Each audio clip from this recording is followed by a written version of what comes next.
egonkortasuna mugimendu autonomoaren baitan antolatzen dugu. Hori da gure marko pedagogikoa. Haurraren garapena errespetatzen dugu. Bere nahiak, interesak eta beharrak izango dira bere garapenaren abiapuntua. Beraz, bere izango da bere ikaskuntza prozesuaren protagonista. Haurrek autonomoki jolasteko aukera dute eskolako espazio ezberdinetan. Beraiek aukeratzen dute non, nola, norekin jolastu eta gu beraien bidaideak gara prozesu honetan. Hau dena posible izateko gure gela, hau da ekosistema, paisaia ezberdinetan daukago banatuta.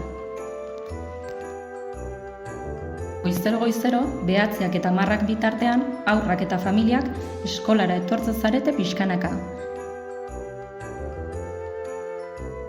Eguna lasaitasunez hasteko helburua daukagu, haurraren erritmoa eta beharrak errespetatuz. Horregatik, eskaintzen dugu sarrera malgua. Garrantzia ematen diogu familia eta eskolaren arteko trantsizioari. Haurra eskolan lasai egon dadin. Beraz, iritsi, ongetorria egin, familia agurtu eta haurra jolasean hasten da.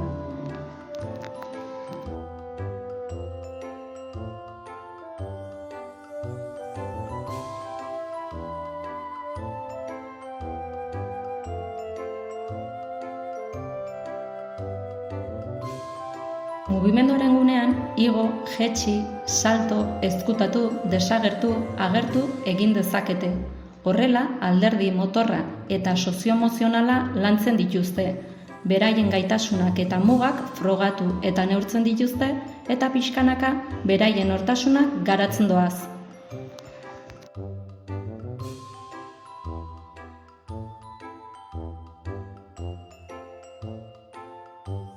Esperimentazioan, haurra gertuko ingurunearekin elkarrenkintzan aritzen da. Material ezberdinak manipulatu eta esploratzeko aukera eskaintzen diegu. Horrela, ukitu, ikertu, sentitu, esploratu egingo dute. Gaur egun, aretokia daukagu gelan.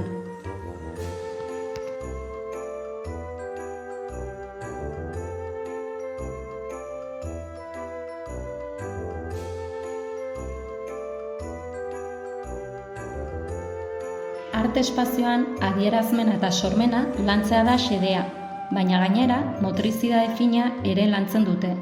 Adibidez, tenperekin margotuz, plastinenarekin eta buztinarekin modelatuz, moztuz, itsatsiz eta bar.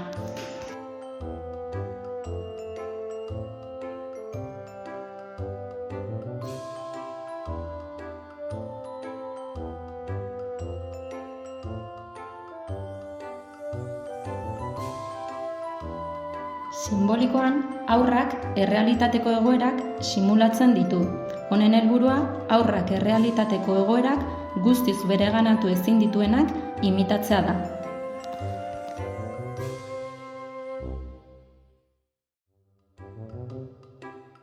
Eraikuntza espazioan, eraikuntzak geometria, espazio eta adierazpen matematikoaren islada dira. Eraikitzen duten bitartean, harreman espazialak, aritmetikoak eta logikoak gauzatzen dituzte.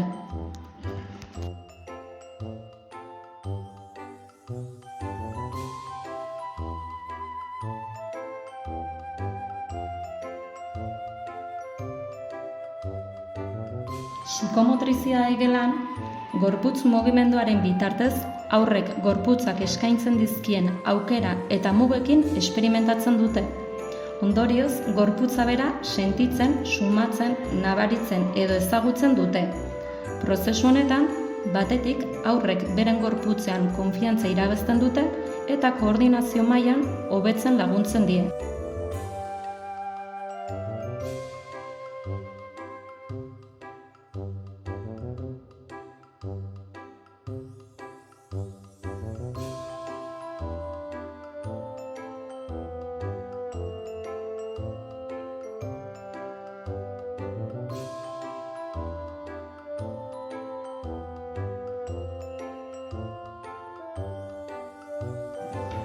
Lasai egoteko espazio bat ere badaukagu, ipuinekin, argazkiekin, bertan ipuinak ikusi, hitz egin, abestu eta bar egiten dugu, eta horrela hizkuntza eta harremanak lantzen dira besteak beste.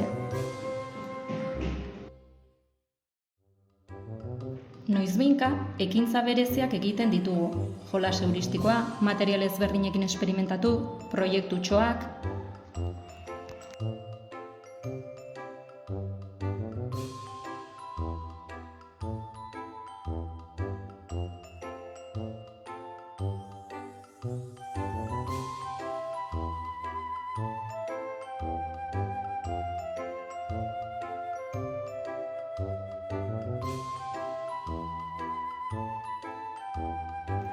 Jolastu ondoren fruta jaten dugu.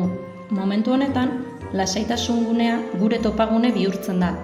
Bertan, denak elkartzen gara eta hamaikeotakoa egin eta gero ipuin bat kontatu, abestu eta elkarrizketarako gunea ere izaten dugu.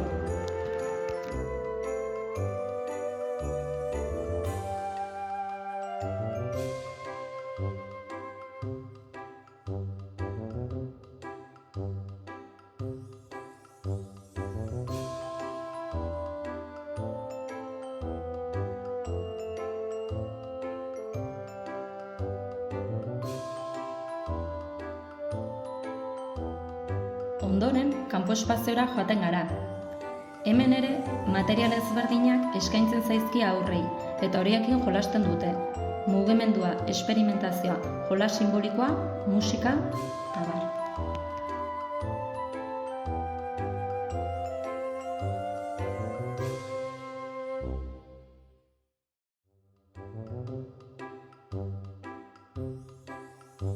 Eguraldi txarra egiten duenean, adibidez, euria egiten duen egunetan, aterpera edo sotora joateko aukera dugu.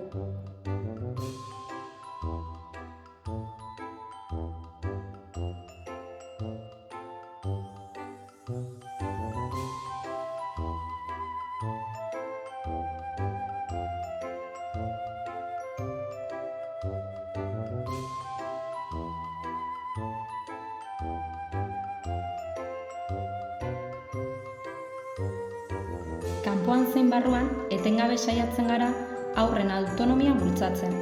Beraiek erabakitzen dute non, nola eta norekin jolastu, baina gainera, egunerakotasuneko ekintzetan ere autonomia bultzatzen dugu, haurrak hazi eta beraien buruan jabe izan daitezen.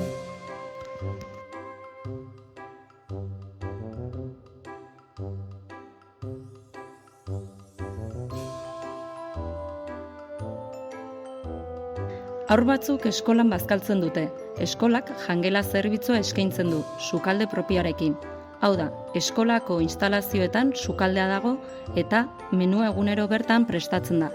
Eskaintzen den elikadura, orekatua, anitza eta osasuntsua da.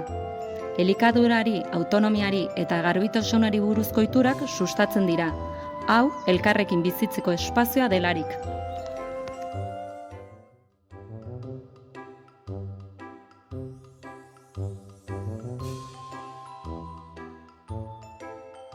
Bazkaldu ondoren, siesta egiten dute.